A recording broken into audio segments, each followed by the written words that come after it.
Thank you. Governor Kevin Stitt will face Superintendent Joy Hofmeister in the November general election. Hofmeister won the Democratic nomination, getting more than 60% of the vote, beating out Connie Johnson. News on 6's Brian Dorman was in Oklahoma City and has her reaction.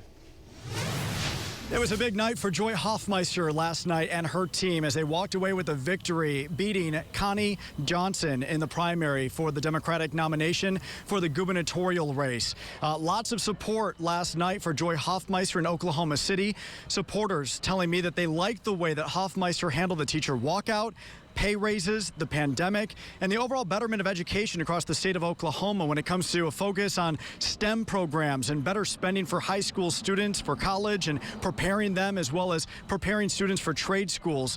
Supporters say that her track record proves that she is qualified to run the state. And it is a time where we will listen to people who are saying we need to have world-class schools. We need to have access to quality, affordable health care, and we need good jobs. Critics are not so thrilled with the way the state superintendent handled the pandemic, saying she waited too long to get students back to in-person learning. There was also, as you know, a loud debate over masks in schools, and in their opinion, she is not ready to run the state.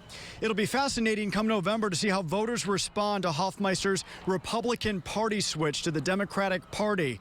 Will that have any sway in the way that voters vote come the general election?